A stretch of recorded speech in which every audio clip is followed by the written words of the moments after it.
a popular password manager's command line tool gets compromised. A new Linux Backdoor starts using Microsoft Graph API to hide its tracks. And Ubuntu 26.04 LTS is finally here, with some much needed security hardening. Welcome back to Ton Does Linux. I'm Ton, and today we are looking at the most critical Linux security news from the past week. We've got a lot to cover, especially if you are managing CI, CD pipelines or running older kernels. So let's get right into it. Our first and most pressing story involves a software supply chain attack targeting the official Bitwarden command line interface. In DICE, specifically the @bitwarden/CLI package on npm. Now, this isn't your typical consumer level phishing scam. This was a targeted attack aimed squarely at developer infrastructure. On April 22nd, for about an hour and a half, version 2026.4.0 of the package contained a malicious payload. If your automated build systems or CI/CD pipelines pulled this specific version during that window, you have a problem. The attackers used a 10 megabyte obfuscated bun payload designed specifically to harvest CI/CD secrets, SSH keys, and API tokens from those automated environments. Interestingly, the malware included anti-analysis checks. It would actually avoid running if it detected a Russian locale or if it realized it wasn't in a CI environment. It was looking specifically for systems like GitHub Actions or GitLab CI. So what should you do?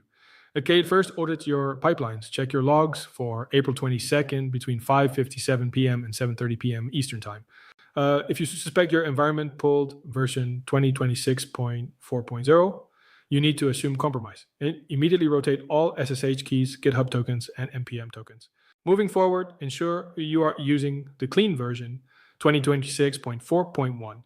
And please make sure you are using packagelog.json to pin your dependency versions. Moving on to malware, the threat actor group known as Harvester has expanded its toolset.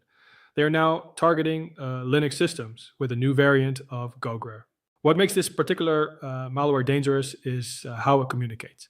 It uses the legitimate Microsoft Graph API and Outlook mailboxes as its command and control channel. It literally checks a specific Outlook folder, bizarrely named Zomato Pizza, for commands hidden inside base 64 encoded emails. Because it's using Microsoft's own infrastructure, the traffic blends right in, completely bypassing traditional perimeter defenses. In better news, Canonical has officially released Ubuntu 26.04 LTS, codenamed Resolute Raccoon. It brings some significant security hardening. First, the updated installer now supports hardware-backed full disk encryption, utilizing the TPM security chip. This provides much stronger protection. It also introduces the APT 3.2 package manager, which finally brings native rollback features, similar to what DNF does on Fedora. Speaking of updates, here is a critical reminder.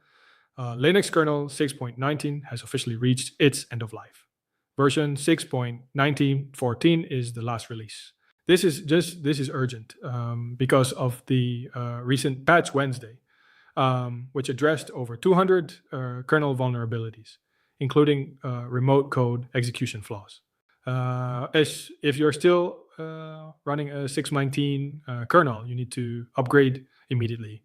Pensez to switch to the 7.0 kernel series or a stable LTS branch like 6.18. And finally, for the privacy conscious, Tails 7.7 has been released with a new feature that detects outdated secure boot certificates. Microsoft is replacing certificates issued in 2011. And those older ones start expiring in June 2026. Tails will now warn you if you need a firmware update. That wraps up this week's Linux security roundup. Watch your supply chains and keep your kernels updated. Stay safe out there. If you found this breakdown helpful, please hit the like button and subscribe for more Linux news and security analysis. I'll see you in the next one.